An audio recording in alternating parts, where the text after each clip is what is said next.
जय हिंद। जय संपूर्ण क्रांति। जय सुभाष। जय प्रकाश।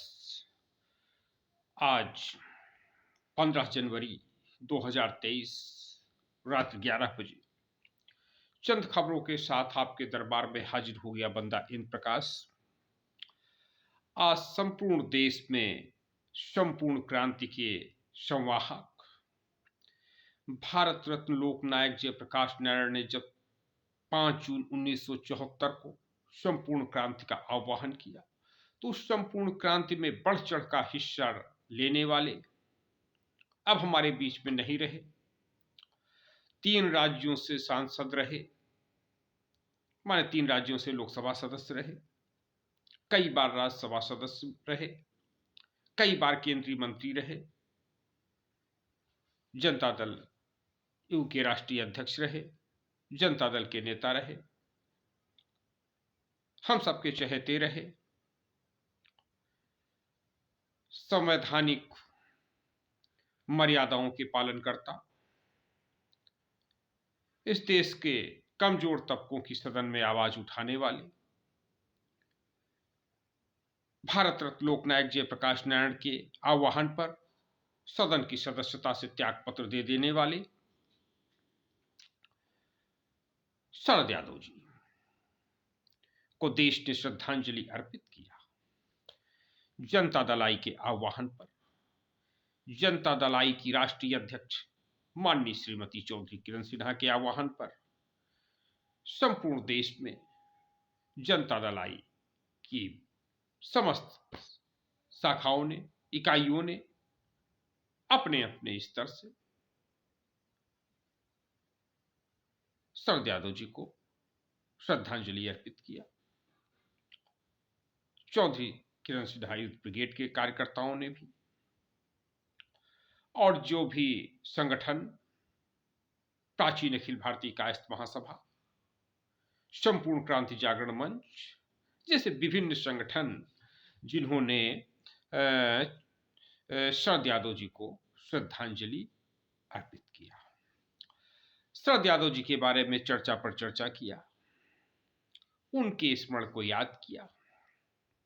ये उभर करके आया चर्चा के दौरान, सब कहीं की चर्चा का लबोलुआब रहा कि शरद यादव जी ने जयप्रकाश आंदोलन में बड़ी भूमिका निभाई, जयप्रकाश जी के साथ चले, संपूर्ण क्रांति के संवाहक बने। परंतु आज जयप्रकाश जी की विचारधारा पर संकट है। संपूर्ण क्रांति को लोग भूल गए कि संपूर्ण क्रांति की तपिश कितनी तेज थी कि 5 जून 1974 को चंद लोग पटना के गांधी मैदान में जुटे हुए थे, और चंद लोग नहीं बल्कि देश के हिसाब से चंद लोग, और पटना के हिसाब से तो ऐतिहासिक रैली रही। 5 जून 1974 की रैली भारत की अब तक की सबसे बड़ी रैली है। सारे कीर्तिमान टूट गए थे, चारों तरफ आदमी ही आदमी 5 जून 1974 को दिखाई पड़ रहा था। जिधर देखो उधर आदमी ही आदमी, पूरे देश से लोग जुटे थे। बिहार का तो शायद ही कोई ऐसा गांव बचा हो जहां से कोई न पहुंचा हो, नहीं तो कोई गांव ऐसा नहीं बचा जहां सर के 10, 20, 50, 100, 200, 500, 1000 अपने अपने साधनों से, गाड़ी बैल से, भैंसा गाड़ी से पैदल, बड़े पैमाने पर पैदल लोग पहुंचे थे 5 जून 1974 को। उस संपूर्ण क्रांति की तपिश से तप कर निकले शरद यादव जी। शरद यादव जी हमेशा मर्यादा में रह करके संवाद की मर्यादा बनाए रखी, सुचिता, राजनीतिक सुचिता, राजनीतिक सादगी, ये सब लोगों को सीखना पड़ेगा शरद यादव जी से।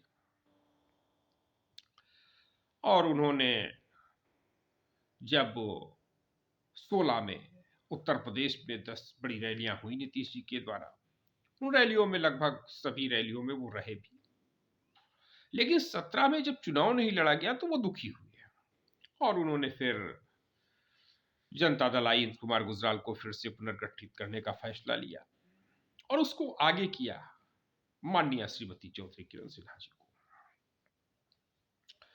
जो लोकनायक जयप्रकाश नारायण की विरासत को आगे बढ़ा रही थी। महामाया प्रसाद सिन्हा बिहार के पहले गैर कांग्रेसी मुख्यमंत्री रहे, समाजवादी मुख्यमंत्री, पहले बिहार के समाजवादी मुख्यमंत्री, सोशलिस्ट मुख्यमंत्री महामाया प्रसाद सिन्हा की विरासत को आगे बढ़ा रही थी। उन माननीय किरण सिन्हा जी के पर भरोसा जताया माननीय शरद यादव जी ने और किरण सिन्हा जी के किसान आंदोलन से जुड़ने की बातें, अनुसूचित जाति जनजाति के आंदोलनों से जुड़ना, नंदीग्राम सिंगरूर में उनका आगे पंक्ति में खड़े होना, ये सब नर्मदा बचाओ आंदोलन में आगे रहना, अन्ना मूवमेंट में बढ़ चढ़ करके हिस्सा लेना, इन सब से माननीय शरद यादव जी प्रभावित थे। और सबसे बड़ी बात की किरण सिन्हा जी में जयप्रकाश की दूरदृष्टि, जयप्रकाश जी की सोच, जयप्रकाश जी की छवि, चुनाव से दूर इतने सारे कार्यक्रमों में उपस्थित रहना, आंदोलन में भाग लेना और उसके बावजूद भी राजनीति में न जाना, विधायक सांसद का चुनाव न लड़ना, इच्छा तक न करना, यह आज के दौर में बड़ी बात है। इस बात को शरद यादव जी ने परखा और किरण सिन्हा जी को आगे किया। तो आज किरण सिन्हा जी के आह्वान पर जनता दल इंदु कुमार गुजराल के तमाम साथी बैठे, पूरे देश भर में बैठे जो जहां, और उन्होंने सर जी को अपने हिसाब से श्रद्धांजलि दिया, जगह जगह श्रद्धा सुमन अर्पित किए और शरद यादव के सपनों को पूरा करने का संकल्प लिया गया। शरद यादव के मिशन को पूरा किया जाएगा, ऐसा संकल्प दोहराया गया। मिशन क्या? शोषितों पीड़ितों के हक में खड़ा हुआ जाएगा, मजबूती के साथ लड़ाई लड़ी जाएगी अब शोषितों पीड़ितों के, कमजोरों की। जनता दल आई के द्वारा, जनता दल आई की राष्ट्रीय अध्यक्ष माननीय किरण सिन्हा जी के नेतृत्व में लड़ाई लड़ी जाएगी, पूरे देश में लड़ी जाएगी, संपूर्ण क्रांति को जन जन तक पहुंचाया जाएगा और संपूर्ण देश में ये लड़ाई लड़ी जाएगी। तो इसके लिए कार्यक्रम बन रहा है फरवरी में 3, 4, 5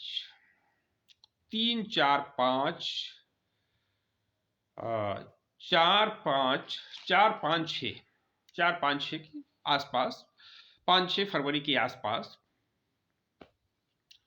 एक चिंतन बैठक रखी जाएगी जिसमें पूरे देश के समाजवादियों को आमंत्रित किया जाएगा, बुलाया जाएगा और कैसे how to revive and survive संपूर्ण क्रांति, जेपी मूवमेंट, शरद यादव जी का सपना था।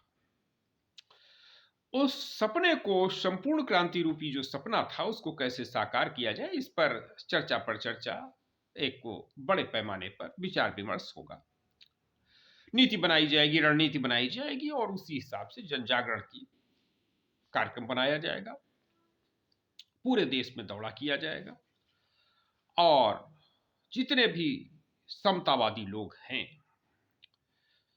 जो समता चाहते हैं, समानता चाहते हैं, समाजवाद चाहते हैं, शोषण मुक्त समाज चाहते हैं, उन सबको लामबंद किया जाएगा, एकजुट किया जाएगा। ऐसा आज कई बैठकों का लबोलुआब रहा। 20 तारीख को लखनऊ में एक बैठक हो सकती है, अभी पूरी तरीके से फाइनल नहीं है। लखनऊ, दिल्ली, पटना और बंगलौर, तो इस प्रकार से हैदराबाद, ये कई 5 शहर हैं जिनमें कार्यक्रम हो सकता है और भोपाल, रायपुर, जयपुर भी हो सकता है। समाजवादियों की अच्छी बैठ रही है।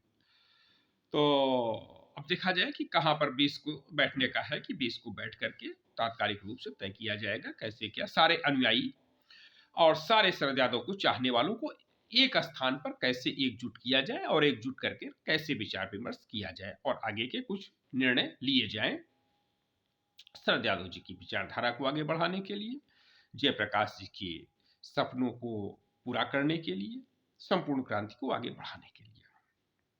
और ये कार्यक्रम रहा। उसके बाद फिर मैं भी वहां से निकला चित्रगुप्त रिजार्ट से और चित्रगुप्त आश्रम की तरफ जाना हुआ, जहां चौधरी किरण सिन्हा यूथ ब्रिगेड के कुछ साथियों ने आज मकर संक्रांति का खिचड़ी का भंडारा रखा हुआ था, भोज रखा हुआ था। हालांकि माननीय शरद यादव के न रहने के कारण वह सब दुखी थे, तो तैयारी तो जनता दल इंद्र कुमार गुजराल की 14-15 को राष्ट्रीय कार्यकारिणी की बैठक ही होना था, तो सारी व्यवस्थाएं सब काफी खाने पीने की सब हो गई थी, तो उन सबको एक भंडारा कर दिया गया। तो हजारों लोग उन भंडारे में भी हिस्सा लिया, बड़े पैमाने पर क्षेत्र के लोगों ने तमाम जो है, और उसमें भी दही बड़ा खिचड़ी तहरी का रूप देते हुए आलू आलू डाल करके बढ़िया जो है गोभी मटर हमने भी खाया, आलू मटर गोभी सब, और सलाद भी रहा, बड़े भी रहे, और बूंदी बूंदी का रायता भी रहा, और बूंदी का निकटी वो गांव में जो बनती है बूंदी अक्सर भंडारों में मिलती है, तो बूंदी भी रही, गाजर का हलवा भी बना हुआ था। तो इस प्रकार से बूंदी गाजर का हलवा मीठे में था, दही चूड़ा चूड़ा दही के साथ में भी खाइए और चाहे बड़े के साथ में खाइए। ये सब चित्रगुप्त आश्रम पर चौधरी किरण सिन्हा यूथ ब्रिगेड की ओर से व्यवस्था रही, तमाम लोगों ने उसमें हिस्सा लिया, और मकर संक्रांति का जैसा होता है लोग खाते हैं खिलाते हैं, सब पूरा कार्यक्रम चला। वहां उस पर भी चर्चा होती रही, लोग चर्चा करते रहे। तो अब एक बात की शरद यादव की बात कौन आएगा, तो उस पर भी ये चर्चा कि भाई किरण सिन्हा जी को आगे लाया जाए, किरण सिन्हा जी को प्रेरित किया जाए कि वह देश का दौरा करें, और शरद यादव जी की जितनी विरासत थी, जितनी समतामूलक विरासत है, समतामूलक चाहने वाले लोग, उन सबको एकजुट किया जाए, और उसी एकजुट करते हुए आंदोलन को भी आगे बढ़ाया जाए, ताकि समतामूलक विचारधारा ना समाप्त होने पाए, संपूर्ण क्रांति को लोग भूलने ना पाए। जयप्रकाश जी ऐसा व्यक्तित्व, लोग चर्चा जयप्रकाश जी पर भी, जब शरद यादव जी की बात हो और जयप्रकाश जी की बात ना हो, ऐसा असंभव है। जो लोग शरद यादव जी को जानते हैं समझते हैं, वो जयप्रकाश जी की बात जरूर करते हैं, क्योंकि लोकनायक जयप्रकाश नारायण की ही देन थी कि शरद यादव हो गए, कैबिनेट मंत्री बन गए, कई कई बार मंत्री बने, कई कई बार सांसद बने। तो जयप्रकाश जी एक अद्भुत नेता, विश्व के महामानव, अब तक के सबसे बड़े महामानव, राजनीतिक दृष्टि से वर्तमान दृष्टि में। ये जो 20वीं सदी रही, तो 20वीं सदी की जयप्रकाश जी एकमात्र मानव विश्व के, नेताजी सुभाष चंद्र बोस और लोकनायक जयप्रकाश नारायण। तो जयप्रकाश नारायण इस मामले में संघर्ष में नेताजी सुभाष चंद्र बोस, सरकारें बना दिया और उनकी सरकार को 9 देशों ने मान्यता दे दिया, वो नेताजी सुभाष चंद्र बोस का योगदान था। और जयप्रकाश जी का योगदान इस मामले में लोग याद करते हैं कि उन्होंने देश में सरकार बदल दी, सरकार बना दी समाजवादियों की। तमाम लोग जिनके बारे में सोच नहीं सकते थे लोग कि ये गांव के प्रधान भी बन जाएंगे, ऐसे लोगों को प्रधानमंत्री बना दिया, सांसद बना दिया, कैबिनेट मंत्री बना दिया। यह दीगर बात रही कि बहुत से लोग जो 77 में जयप्रकाश जी के कारण मंत्री बने, कैबिनेट का हिस्सा बने, उनमें से तमाम लोग फिर विधायक सांसद भी नहीं बन पाए, ऐसे भी लोग रहे। कुछ लोग ऐसे भी रहे, अटल बिहारी वाजपेयी जी जैसे लोग, कि बाद में प्रधानमंत्री भी बने, 77 में मंत्री रहे, उसके बाद प्रधानमंत्री भी बने। कुछ लोग ऐसे रहे जो उस आंदोलन में शामिल रहे, वो आज प्रधानमंत्री बने हुए हैं। भाजपा जैसी विश्व की बड़ी पार्टी के अध्यक्ष भी बने हुए हैं, जेपी मूवमेंट से निकल करके। बिहार में, उड़ीसा में जो लोग आज सरकार चला रहे हैं वो भी जेपी मूवमेंट पे रहे।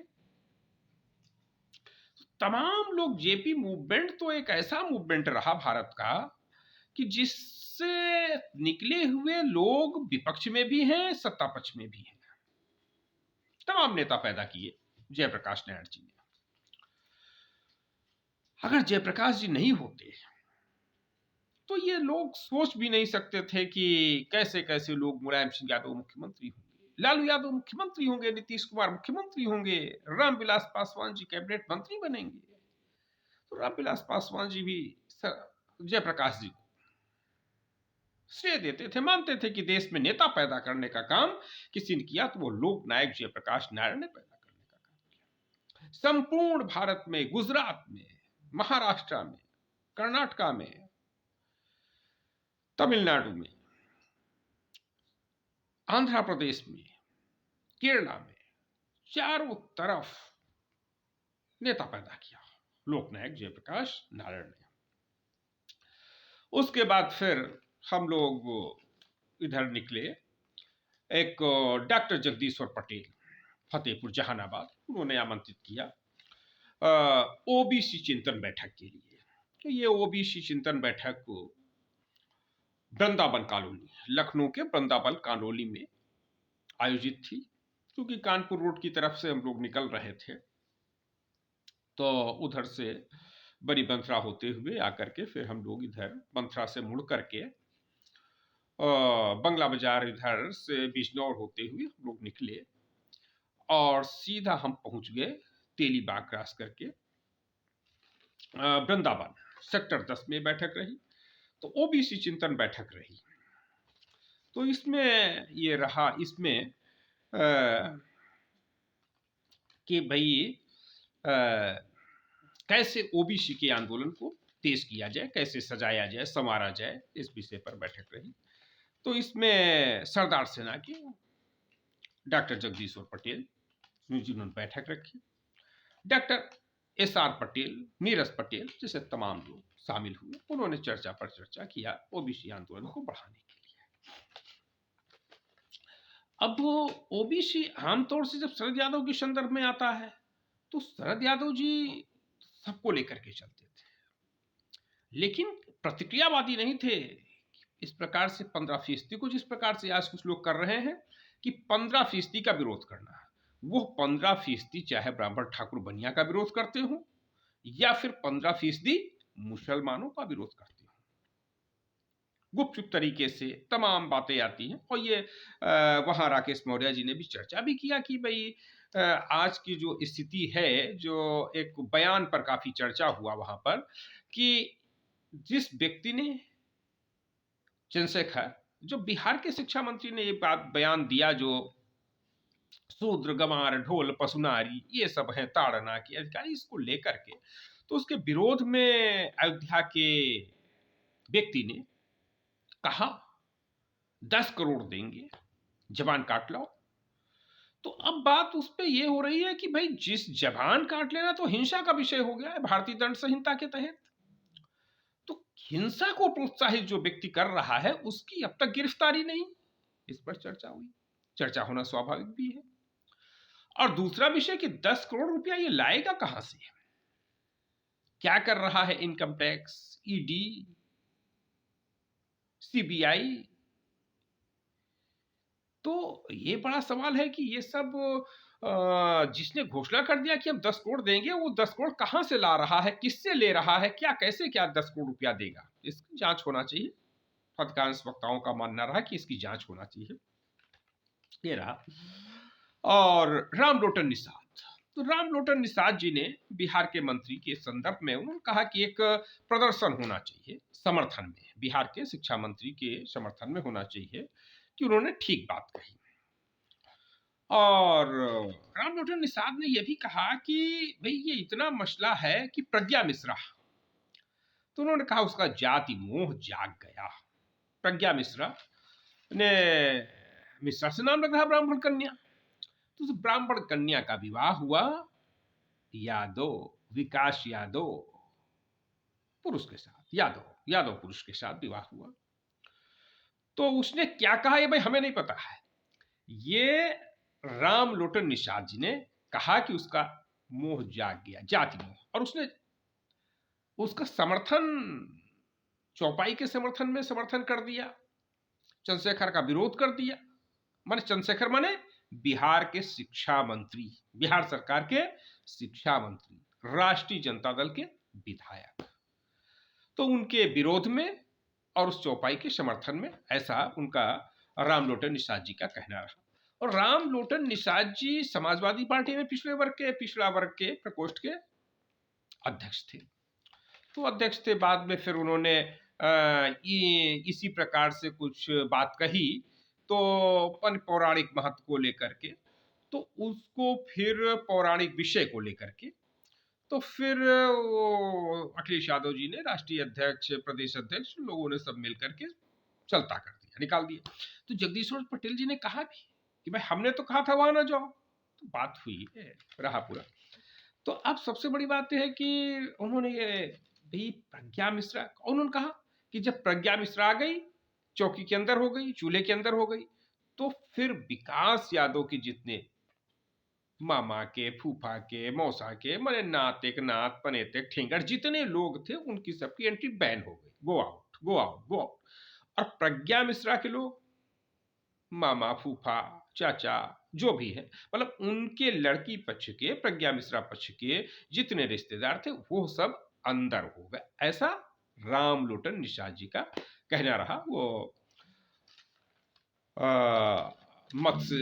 वो उनका जो संगठन है, फिशर संगठन, निषाद समाज का, उसके भी वो पदाधिकारी हैं।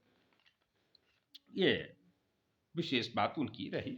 और अपनी भाषा में, उनकी एक भाषा है, शैली है, उस भाषा शैली पे उन्होंने जो है कई बिंदुओं को रखा और ओबीसी के हित में लड़ाई लड़ने का संकल्प दोहराया। फिर एक एडीएम साहब, तो एडीएम साहब ने भी ये बात रखी, जनगणना को दृष्टिगत करते हुए बताया कि जिस प्रकार के, एक तो उन्होंने बताया कि भाई हमने शुरुआत किया है सेक्टर 10, 11, 12 में लोगों से मिलने जुलने का, एक दूसरे से परिचय करने का। तो हो रहा है कि भाई बहुजन समाज के लोग एक दूसरे से मिलते नहीं है और बात नहीं करते, अपने घरों में चुपचाप कैद पड़े हुए, तो उनका मिलने जुलने का काम कर रहे हैं। और जो जनगण, उन्होंने उदाहरण दिए कि कहाँ कहाँ पर किन किन राज्यों में गणनाएं हुई हैं, और उसके बाद जैसे कर्नाटका में हुआ गणना अपने हिसाब से, तो जहां जहां गणनाएं हुई हैं उनको किस प्रकार से रिजेक्ट कर दिया गया, अवैध घोषित कर दिया गया। तो उसको लेकर के बिहार की जनगणना होगी, क्या पक्ष रहा, उस पर सवाल उठाया। ये विषय रहा। फिर यशपाल सिंह लोधी जी ने सवाल उठाया कि आर्थिक कमी है, और आर्थिक कमी के सवाल पे एक आज का विश्वास का संकट है। जब 40 साल पहले संघर्ष हो रहा था, हम लोग दलित पैंथर वगैरह 83-84 में कर रहे थे, तो अब जब मैं उधर तेलीबाग से निकला तो मुझे प्रज्ञा फर्नीचर याद आ गया। वहां आसपास कितना था, डीके आनंद जी वगैरह के साथ मैं उसमें गया, तो उस समय तो बहुत उसमें मीटिंगों में जाता रहता था, जहाँ कोई झगड़ा बवाल जैसी स्थिति होती थी वहां पर भी जाता था, लोगों को कि भाई ये ग्राम पंचायत की जमीन है, इस पर कैसे आ गया, कब्जा किया जाए, ये सब। तो तमाम जगहों पे जाने का अवसर मिला जहां पर किसी शोषित पीड़ित की जमीन छीनी जा रही थी। तो वहां पर गए, हम लोग इकट्ठा हुए, बकचक हुआ, ये सब हुआ, सब पूरा, और फिर उसको कब्जा दिलाया गया। तो वैसे ही आज तेलीबाग इलाके में बहुत से ऐसे परिवार हैं जो आज करोड़ों की जमीन है, जिनके पास 20-25 करोड़, 50 करोड़, 100 करोड़ की जमीन है, और वो 40 साल पहले लड़ झगड़ करके बिना किसी पैसे के, मतलब उस जमीनें उनको दिलाई गई। तो यह काम अब रुक गया है, अब कोई काम नहीं हो पा रहा। नारा जरूर लगा, जो जमीन सरकारी है वो जमीन हमारी है, लेकिन वो अमल में नहीं आ पाया। मंडल के संबंध में मैंने पूछा, यशपाल जी से चर्चा किया कि मंडल कमीशन में जब ओबीसी की बात लोग करते हैं तो एलआर नायक की रिपोर्ट की बात क्यों नहीं करते, कर्पूरी ठाकुर फार्मूले की बात क्यों नहीं करते, छेदीलाल साथी आयोग की रिपोर्ट की बात क्यों नहीं करते हैं। और अभी हाल ही में राघवेंद्र कुमार, जस्टिस राघवेंद्र कुमार कमेटी जो अपनी रिपोर्ट दे दिया उत्तर प्रदेश सरकार को, वो राघवेंद्र कमेटी की रिपोर्ट क्या धूल फेंकने के लिए दी गई? उसको लागू क्यों नहीं किया जा रहा? उस पर चर्चा नहीं कर रहे हमारे ओबीसी के लीडर, हमारे ओबीसी के जो अगुआ हैं, नेता हैं, मसीहा हैं, वो चर्चा नहीं करें। तो उन्होंने कहा कि जानकारी का अभाव, इन सबके बीच में जानकारी का अभाव है। तो बातचीत हुआ कि भाई फिर बैठा जाएगा, समझा जाएगा इस मसले को। ये रोहिणी आयोग पर कोई ओबीसी का नेता बोल ही नहीं रहा है। तो ये सब ये है कि भाई ओबीसी की बात कर रहे हैं, ओबीसी में जो एमबीसी है, एमबीसी की बात क्यों नहीं की जा रही है? ये तो सवर्णों की बात हुई कि जैसे सवर्ण आजादी के एक आरोप लगाते हैं ओबीसी के लोग कि भाई सवर्ण के लिए, आजादी के लिए लड़ाई लड़ रहा था सवर्ण, लेकिन एससी एसटी ओबीसी की बात सवर्ण ने नहीं किया, ऐसा उनका आरोप है। तो उसी प्रकार से एमबीसी के भी लोग कहते हैं कि भाई ओबीसी के लोग तो हमारी बातें नहीं करते हैं। तो ये मसला रहा। और विभिन्न संगठनों में समन्वय की बात उन्होंने बताई। और गांधी भवन में 9 जनवरी को भी एक बैठक हुई थी, उसको भी जनता खबर ने अपने स्टाइल में दिखाया हुआ था पूरा कि कैसे कैसे वो गांधी भवन में लोग इकट्ठा हो रहे हैं, लामबंद होते, ये सब प्रकरण जो है। तो उसका भी, उस पर भी उन्होंने चर्चा किया। फिर राकेश मौर्य जी ने ओबीसी सांसद के पहले बताया कि एक समय था जब हमारे लगभग 260-65 कितने सांसद, एग्जिट पोजीशन में याद नहीं है, तो मतलब 260-65 ऐसे सांसद होते थे। और हम लोग बड़े उदास थे, निराश थे कि हमारा राजपाट नहीं है और सब। आज 121 पे हमारी संख्या आकर के सिमट गई कि ओबीसी के सांसद 121 हैं। और उनका स्थान जो लगभग 125 सांसद जो अ, बढ़ गए दूसरे पक्ष के, तो वो उनका कहना था कि ब्राह्मण ठाकुर के बढ़े। ब्राह्मण ठाकुर ने इतना काबिज हो गया कि हमारे भी जो है ओबीसी के सांसदों का हक लूट लिया और खुद ही सांसद होने लगे, माने ब्राह्मण ठाकुर। ऐसा राकेश मौर्य जी, वो उत्तर प्रदेश सरकार के राज्य मंत्री का दर्जा भी उन्हें मिला था, उन्होंने ये बात रखी। और एक बात उन्होंने ये भी रखी कि हमें जो लोग आमतौर से कह देते हैं कि भाई सामाजिक, तो सांस्कृतिक परिवर्तन की बात कर देते हैं, आर्थिक मांग कर देते हैं। तो उन्होंने कहा नहीं, पहले सामाजिक क्रांति, फिर राजनीतिक क्रांति, फिर आर्थिक क्रांति, फिर सांस्कृतिक क्रांति, फिर आध्यात्मिक क्रांति। तो ये संपूर्ण क्रांति से मिलता जुलता विचार। संपूर्ण क्रांति क्या कहता है? यही कहता है सामाजिक क्रांति, आर्थिक क्रांति, राजनीतिक क्रांति, सांस्कृतिक क्रांति, शैक्षिक क्रांति, आध्यात्मिक क्रांति, ये सब तो लोकनायक जयप्रकाश नारायण की संपूर्ण क्रांति कह रहे हैं। तो वही उसी से मिलता जुलता उनका भी वक्तव्य रहा। संपूर्ण क्रांति से प्रभावित राकेश मौर्य जी लगी। और 10% उन्होंने कहा कि 10% सवर्ण जो है, उस सवर्ण को हम 10% पर बांध देंगे, सुनिश्चित कर देंगे कि पूरी भागीदारी देश में है, सवर्ण को भागीदारी सिर्फ 10%, ऐसा उनका जो है कहना रहा। तो बात सही है, हम लोग कहते हैं ना, बात सही है 100%, सवर्णों का आरक्षण हो 10%, तो गरीब आरक्षण का सवर्ण का आरक्षण हो गया। तो उनका भी यही कहना सर कि ये जो ये 10% सवर्ण का आरक्षण हुआ है, यही रहेगा, ये गरीब का भी रहेगा, अमीर का भी रहेगा, चाहे जो हो वो सवर्ण है तो 10% सवर्ण में ही रहेगा, ऐसा राकेश मौर्य जी का कहना। और तो इस तरीके से पूरा कार्यक्रम आज का रहा। तो अब ये रहा कि भाई ओबीसी, अब वो कुछ बातें भी हैं कि जैसे अब वो जो आर्थिक चिंतन बढ़ रहा है, जो आर्थिक हालात बदल रहे हैं, तो ओबीसी के लीडर, अब जैसे मंडल की बात आई कि मंडल के बारे में तमाम ओबीसी को जानकारी नहीं है। उसी प्रकार से जो आर्थिक संसाधन डेवलपमेंट हो रहे हैं, कहां से कहां व्यक्ति पहुंच रहा और कहां कहां से स्रोत हो रहा है, तो केवल चंद नौकरियों से भला होने वाला नहीं। आज का जो कारपोरेट सेक्टर है, तो उससे कितना जो है लूट रहे हैं लोग, जितना एक जीवन में नहीं पर, मतलब जिससे एक 10-20 ये लोग भी मिल करके उतना नहीं कमा पाएंगे जितना एक कारपोरेटर कमा लेता है। तो कारपोरेटर का मतलब जैसे एक्सप्रेस वे बन रहा है, कोई भी निर्माण कार्य हो रहा है, तो उसमें जो कमाई होती है वो बड़े पैमाने पे, और उस कमाई पर ओबीसी का आरक्षण हो, ओबीसी उसके लिए लड़ाई लड़े, इन सब विषयों पर ओबीसी का आंदोलन का हिस्सा नहीं बन रहा है। और ओबीसी के नेता इस पर भी नहीं आगे बढ़ पा रहे हैं कि आर्थिक रूप से, कि जैसे ये, और ये बात केवल यही नहीं कि ओबीसी में दोष, ये जो आज के नेता हैं उन सभी नेताओं में ये दोष है कि एक गोलबंदी करने का प्रयास करते हैं, लामबंदी प्रयास करते हैं कि तुम सब आ जाओ मेरे पीछे, हम लड़ेंगे तुम्हारी लड़ाई, और जुगाड़ भी बनाते रहते हैं, कभी भाजपा, कभी कांग्रेस, कभी जनता दल आई, माने जुगाड़ भी बना बना करके कभी कभी चले भी जाते हैं। जैसे रामलोटन साज कांग्रेस से चुनाव लड़ गए। तो इसी प्रकार से तमाम लोग, तमाम नाम है कि भाई लड़ने भी जा रहे हैं।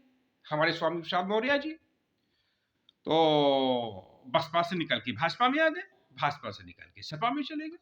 दारा सिंह चौहान, धर्म सिंह सैनी, मतलब तमाम ऐसे नेता हैं, तो बड़ी फेहरिस्त है। तो ये राजनीतिक रूप से लामबंदी है, लेकिन एक ऐसी लामबंदी जो संपूर्ण क्रांति, जयप्रकाश जी या आज के दौर में माननीय किरण सिन्हा जी जो चाह रही, तो माननीय किरण सिन्हा जी का यह है कि सबको शिक्षा, सबको रोजगार, सबको चिकित्सा, सबको सुरक्षा, सबको न्याय, सबको संपत्ति का अधिकार, हर प्रकार की भागीदारी, हर प्रकार की हिस्सेदारी, हर प्रकार की बराबरी, सबके लिए, बिना किसी जाति भेद के, बिना किसी संप्रदाय भेद के। ये माननीय किरण सिन्हा जी का, जो पूरी तरीके से जयप्रकाश के आंदोलन को लेकर के, संपूर्ण क्रांति आंदोलन को लेकर के, शरद यादव जी के आंदोलन की विचारधारा को लेकर के, जॉर्ज फर्नांडीज की विचारधारा को लेकर के, इन सब की विचारधारा को लेकर के आगे बढ़ रही है। महामाया प्रसाद सिन्हा जी की विचारधारा को लेकर के, बीपी मंडल, बिंदेश्वरी प्रसाद मंडल, बिंदेश्वरी प्रसाद मंडल भी बिहार के मुख्यमंत्री और महामाया प्रसाद बिहार के मुख्यमंत्री। महामाया प्रसाद सिन्हा ने ही वास्तव में बिंदेश्वरी प्रसाद मंडल को मंडल कमीशन का अध्यक्ष बनवाया हुआ था।